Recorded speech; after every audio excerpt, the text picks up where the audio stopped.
Hello, hello, I am Bea Dominguez, founder of the School of Personal Transformation, and today I have a little treat for all those women that I hear so often say they're just not getting anywhere with their personal development. They're trying so hard to become the woman they want to be, to develop and find their inner self, and it's just not happening for them. So today my special treat is I'm going to share the 5 strategies that I have used to become the woman I am today. So stay tuned.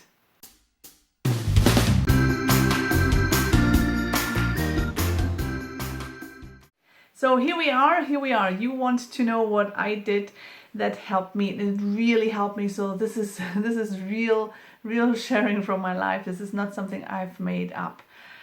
First of all, without really wanting to start rambling and going away from the 5 strategies, but one thing I hear all the time is women are trying to do XYZ, they're trying to become, they're trying so hard and it's not happening. Stop trying and start doing. And if you don't know what I mean with that, I have a video on that because it's so important. Stop trying and start doing. And when something is just not happening, then there's a reason behind that as well, right? So I really want to get those 2 out straight from the beginning, because there's nothing will happen if you try things. You either do them or you don't, and then you deal with the results of that. and the same goes with just, you're not just doing things. If you're saying just, then there is something hidden behind it, and I would love to find it out with you what that just actually stands for. So my 5 strategies that I used when I was at a point in my life where I had to decide I'm either going to take a left turn or a right turn. The left turn was going to put me into a deep depression. It was really not finding out who I was. It was going to be a really sad life, feeling sorry for myself, blaming everybody else, and just think that that this is it, that at age I think I was about 35, that at age 35 I've lived all my life, and everything that I lived just didn't work out, and I was meant to live a sad life. Or I would take the right turn and I would say, damn it, what have I been doing so far? I feel inside me there's this voice that keeps telling me I'm meant for better things, I'm meant for a greater life, I'm meant to find out what there is for me, and all the things that are stopping me I need to put aside, and I need to really focus and find out what it is that is pushing me, who I really am. So I obviously took the right turn, quite literally. And to do that in the beginning, when you are really, so obviously everybody's on a different stage in the journey. So I'm talking all the way back when you really feel like frozen, when you feel like, you either give up in life or you do it, you feel super stuck, you don't feel very energetic, you feel like giving up, you're just on your last strands, you don't want to give up, so you do keep doing something. The thing that I did that I could cope with was journaling. And journaling, most people that have gone through this journey will tell you the same. I see it all the time. Journaling is key. Now, what is journaling and who is it for? It's for everybody, right? You don't have to be a writer at all. You don't have to know what to write, how to write. The important thing is that you just write. You get yourself a diary. It can be a really fancy looking one that speaks to you. It was certainly the case for me. It was that somebody very special gave to me. I pulled that diary out that had been empty for so many years because I had never taken the step to really find myself. So you can write it on a piece of paper, and where you write it is really not, don't let that be another excuse for you. And you start writing whatever comes to your mind. There is no sense in journaling. There is nothing where there is no strategy behind it, no structure. You just start writing.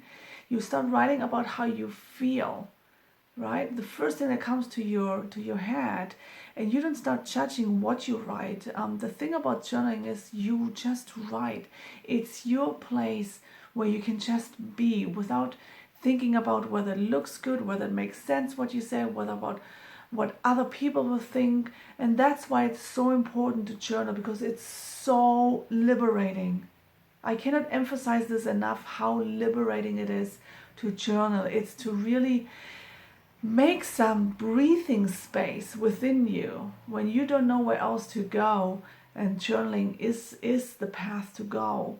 As I said, you don't mind at all what you're writing down. And if there's times, and there will be a lot of times where you just don't know what to write. You will sit in front of the journal and you're so overwhelmed, or you're so stuck, or you're so whatever feeling it is that you don't know what to write. Then you start writing that. I don't know what to write down. How often have I done that? How often have I started my journals writing in a really negative voice, and that was the voice that was in my head. I don't know what I'm writing. I don't know why I should be doing this. I think this is stupid. I hate this. I don't want to do it. And I kept writing it. And what's the sense of it? And then why you write, it's really hard to explain, but why you write, something else opens up. Because what you're doing is you're writing down your negativity. You're writing down what's blocking you. You're letting it out. You're making some space. And then once you create that space, there's space for other things to come through. You've made the way for other feelings other than this negativity and this pressure that you feel in your chest. You've made space for other things to flow. Give it a try. Give it a try, and give it some time as well. This will not happen overnight, over a week or 2 weeks of writing.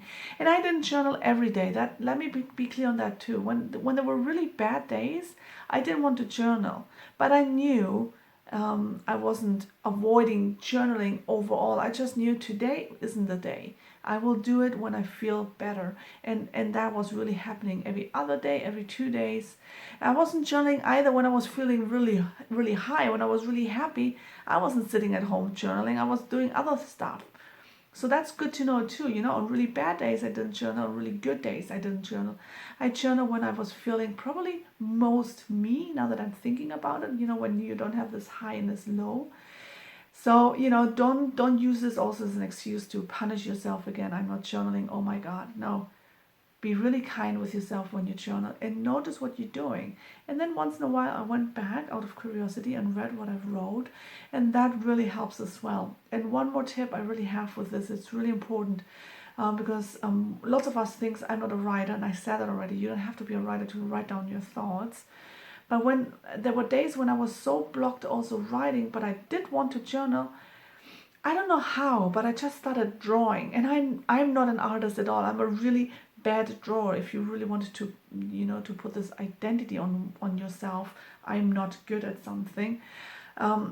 Drawing is not my thing at all.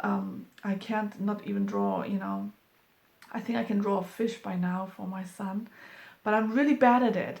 But the drawings I'm talking about was taking a pen and just letting my hand go. And I got some really, really deep drawings out of them. I mean, they're not for a museum, but it's not about that. I hope you get that. It's the same as what you're writing is not to write a book. It's not for publishing purposes. It's to get out your feelings. And in those drawings, I got some really dark feelings out. When I look back at those drawings, and when I looked back at them right in the moment, I was shocked of what I was seeing. I saw some really dark shit.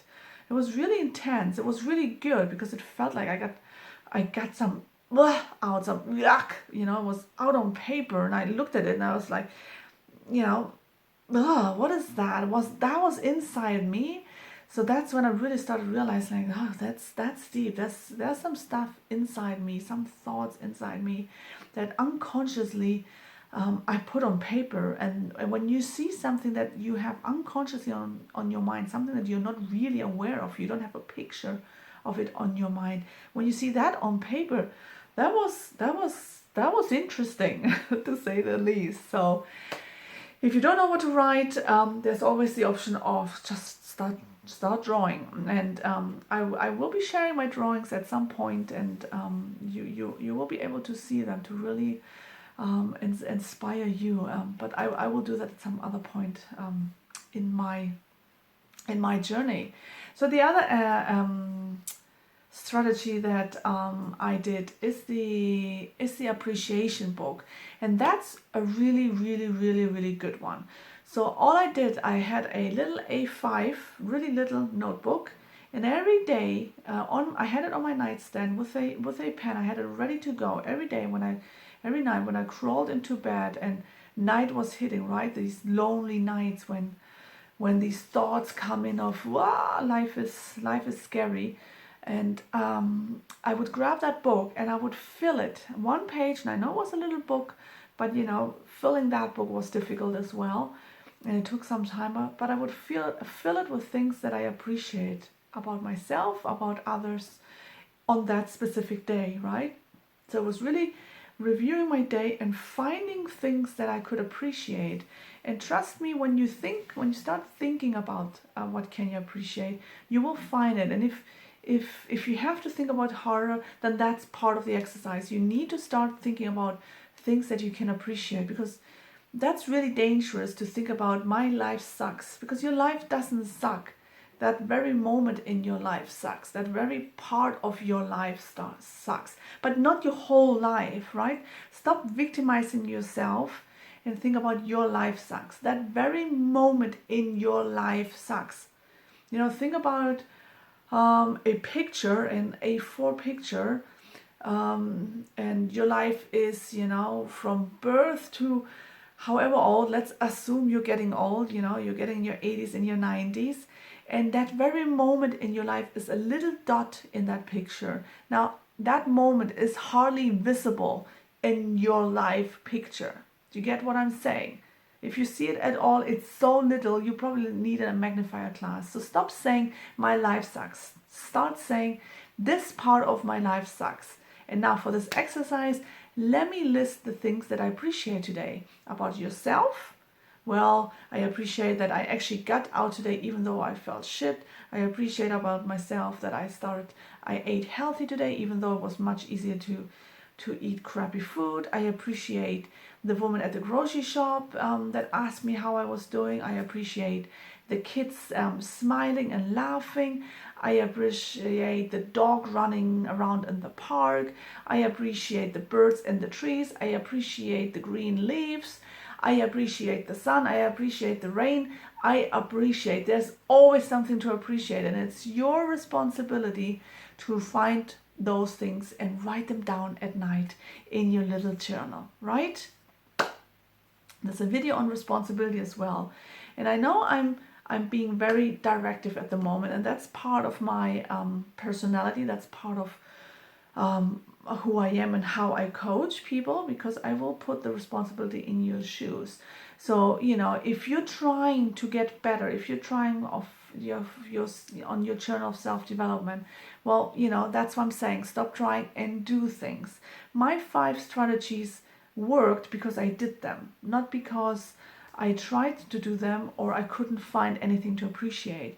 Every day I filled that page, and it was really hard at days, but I did it. And after I did it, I felt really good. And as the pages were filling, as the the book was getting full and you could feel the pages are getting filled, I felt better.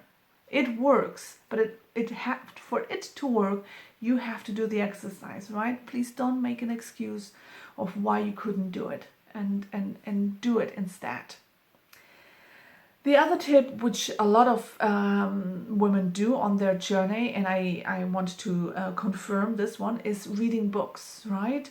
I read a lot about topics that interested me. I read about self-developing books. I read about other women that went on their journey and how they dealt with it.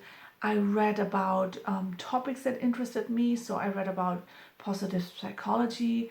I read about the 5 grieving stages, because I very much thought finding yourself is like grieving. So I wanted to know about the grieving stages. I read about codependency because I felt in my life I had been very dependent on other people's happiness and not my own happiness. I read about blame versus responsibility. So really there I started building a huge knowledge base that I still obviously use today in my coaching. But I started using it for my own self-development, my own self-coaching. So find books that reach to you, find topics that interest you, and read about them. I have some books that I recommend, but after all, it really depends on each person what you're looking for. I will share my books. I will put down a reading list with this video. But there were books that read to me. I'm a spiritual person. I believe in the universe and in the energies, and I believe that shit needs to get done. So actually it's a nice mixture with me what I like. So it should be an interesting reading list for you to go through. The other one was get physical and calm your mind. So when I get physical, that's for me also about calming my mind. And it's hard, when you feel like low energy, which you will. It's hard to find energy to get physical. And I did that like I did with my journal. On days that I really didn't feel being physical, I stayed home. I stayed on the couch and I watched a movie instead. I treated myself to a good movie. It's really important when it comes to self-love and self-care to keep those days in mind. If they become every day, then that's a different topic. Then you can do something about it. But you have to make room also for those days that you want to stay home and you don't want to do anything. So that's fine. But other than that, you want to find a activity that calms down your mind. And a lot of people start with meditation. Now, if that works for you, that's great. It didn't for me. I did it, but it really wasn't my thing. And I'm going to be honest with you right now. Meditation is still something I struggle with. I do it and it helps me, and I would not want to do it. But really what helped me most was going for a run. And I know running is not for everybody, but I'm going to share my experience so you can start thinking about it. What could be your running? Maybe you're a runner and then you know what I'm talking about. You want to go back and put on your running shoes and get back to it. Maybe you're a swimmer, you want to go swimming. Swimming is also really good. Again, it's not something I enjoy doing, but I enjoy running more. Maybe you are a walker, maybe you are a cyclist. I did cycling too, to be fair enough. I did that too, and that was really some kick-ass freedom for me. But talking about running, for me that was putting on my running shoes. I had my music ready. I was always on I listened to the same album, and I would go out there when it was raining, when it was sunny, when it was windy. It was my time to really confront. What I was looking for was this confrontation. This when I had to break through a barrier physically. Because when I was breaking through the physically, I was doing it mentally as well. And I stopped thinking about all my worries, all about the things that I had on my mind that was really worrisome. That physical breakthrough gave me a break from what was on my mind, and that was so healing. I was actually yearned for going for a run. After work, I started running actually from work. I was starting to run home. I needed to go running because I needed for my mental health. I hope you're really feeling the energy that I'm sharing with you. Physical exercise, breaking through physical barriers is breaking through your mental barriers. And obviously, when you're running up a hill, you're almost walking. You're like, people probably looking at you will think like, she better off walking. Not that we care what other people say, but I'm just trying to make the point. So me like running up that hill, like, I thinking I'm gonna die, but keep on running and then getting on top of the hill and then feeling like your pulse is going down again, slowing down again, you're actually breathing better again. And then you the important thing is you don't stop when you're on top of the hill, like, yes, I did it. You keep running, and while you're running, your pulse is coming down. That feeling, and regardless if you're doing it, if you're walking, cycling, swimming, whatever it is, yoga, that feeling is so liberating. Mentally, it's so liberating. Find a physical exercise for yourself that will give you that challenge, that physical challenge, because it will give you mental freedom, mental calmness. And that's so important when you are on your journey of self-development, of finding yourself. The other one is personal development exercises. So as a very practical person that I am, and somebody that loves games, I was looking for exercises that I can do that have to do with personal development, right? I was looking for exercise that would help me grow. So I would listen to all these coaches, and I would follow what they were saying, what I had to do. I would have books at home that would give me exercises to do, because those exercises really helped me to understand who I am, what I wanted, what my priorities were, what my goals were, how to set a goal, how to categorize some of my feelings, how to understand my limiting beliefs. There's tons of exercises out there, and I did some of them. And then as my journey went on, and this is what I said in the beginning, you start somewhere and then you keep going on your journey. On my journey, I became a life coach. I did that in my job, and I loved it so much that I wanted to get my professional. I wanted to become a professional coach. I wanted to get my qualification, and I did. And then there was my personal things as well, where coaching was so important. So coaching is a really big part of my personal life as well as professional life. So through these coaching qualifications, I came across many more exercises that you can do that maybe you won't get across when you're doing it on your own. But there are exercises out there that you can do on your own. And I actually share one with you when it comes to values. You can see that in the values video that is up on YouTube. But what you have to do is exercises. You cannot just read books. You cannot just journal. You cannot do everything I just told you, 1, 2, 4, without actually also doing exercises. Finding yourself is about removing a lot of things that are covering up yourself. And to remove those things, you need to do exercises. This is really important. All of my 5 tips are important. So this one is as well. Do exercises that speak to you, and I'm sharing exercises with you as well.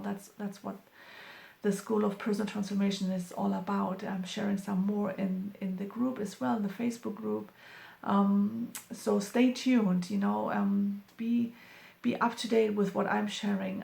But for now, take the strategy, take the tip to do exercises on your journey. Now, so those were my 5 tips, my 5 top strategies that I did. Now I have a top secret tip. Well, it's not secret at all. I have a top tip that I want to share, and that one is, and I already mentioned that one is get a guide. I find, and obviously I find that's why I am a coach. It's obvious that I'm a coach, because I think there's, with a coach you can do so much better. And in my transformation, I found that rather than a coach, I am a guide to other women. I have the personal experience. I have the know-how. I have a professional qualification. So I see myself actually as a guide. And as a guide, I really want to give you this tip on your journey. depending how deep you want to travel and depending on how far you want to travel. But on your journey, there will come a point, in my opinion, in my professional as well as personal opinion, there will be a point in your life where you can't go on your own anymore. If you want to go deeper and if you want to go further, you are better off getting a guide that can help you to get there, that can guide you, that can motivate you, that can give you those exercises, that can listen to you, that can be your inner voice, your mirror. When we do this on our own, there is a limitation, you know, because we do it within our own self-awareness. And, you know, we are the best ones to cheat and to trick ourselves. And some of this journey is really deep, and some healing that needs to be done is really deep, and you can't do that on your own. Creating yourself is this biggest, hugest thing that you can do in your life. I mean, you're creating yourself, you know, and doing this on your own is good, but doing it with a guide is better. This is huge, you know, you're taking this huge weight on yourself to do this, and you know, doing it on your own is tricky. Get help, get a guide that can do this. And I'm not saying, you know, choose me. I mean, by all means, I would love to hear from you, obviously. But what I'm saying is get help somewhere. Visit a coaching program. Look in what's available to you, what's accessible to you. And that's what I did when I found the freebies out there, and I was really good in sourcing freebies. When the freebies aren't doing it anymore for you, then it's time to really invest in yourself, and that's okay. See it as an investment. You are investing in yourself. This is the biggest gift ever in your whole life that you will do, is finding yourself, is investing in yourself.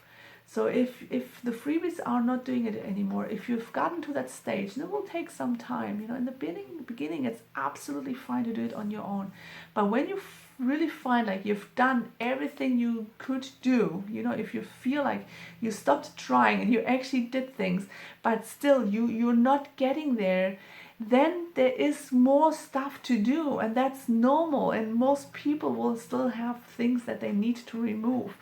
I did my personal development and it was really intense. I did some of the most intense coaching programs that you can do that went on for months.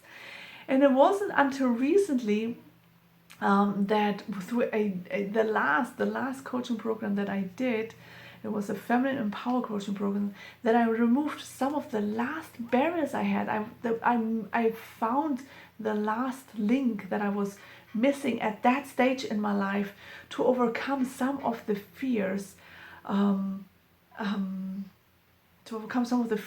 you know, and that's why I'm here today, because a year ago I wasn't here, right? And tomorrow or next year I will do more, you know. Finding yourself is a life journey. It's not a thing that you do and then you never do it again. Creating yourself is something you do constantly. But to really kick off, I recommend that when the moment comes, and you will know when the moment comes, when you just feel you can't get anywhere anymore on your own, when you've been stuck and you're so tired of being stuck and you just really, really want to keep moving, then find what works for you. Find your guide, find your coaching program, and I certainly would love to have you under my wings. If you feel like what I've been through, and if you feel my journey speaks to you, then I would love to be your guide. So that is really my last tip to you for today anyways. So if you want any more of this, join my Facebook group. The link to the group is in the description. Let me know what you think about this video, what you think about my tips. Leave me your like about this video, and I'll be back next Thursday again with another learning videos. So until then, I wish you all the best. I'm sending you all my love. Mwah. I'll see you next week.